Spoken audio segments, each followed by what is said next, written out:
Miter saws and table saws are powerful tools for getting serious work done in the shop or on the job site. Most pros know how to use a miter saw vs table saw, but dyers or those just starting out may not quite understand when exactly you want to use each of these power tools. We not only want to show you the differences between miter saws and table saws, but also help you understand where each tool excels with this video. Now let's get into the video.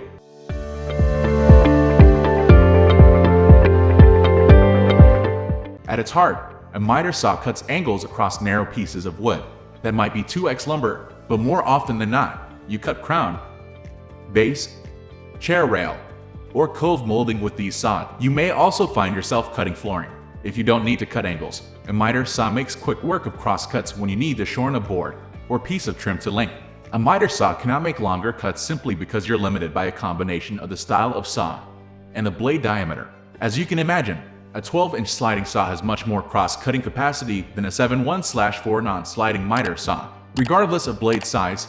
However, neither miter saw is equipped to rip a piece of 3/4-inch plywood. Contrast that to a table saw, which excels at ripping wood or changing the width of a piece of wood. It typically cuts with the grain or otherwise alters the width of a board. It's designed to make cuts that are nearly infinite in length.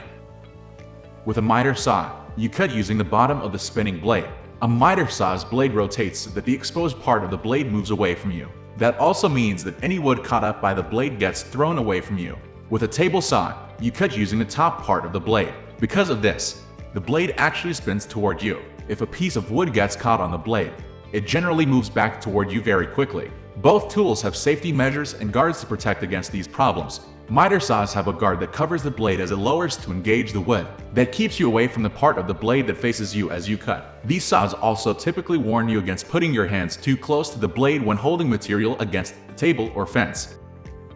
A miter saw typically gets a lot of use when cutting boards to length. We've used them when installing hardwood flooring and laminate flooring.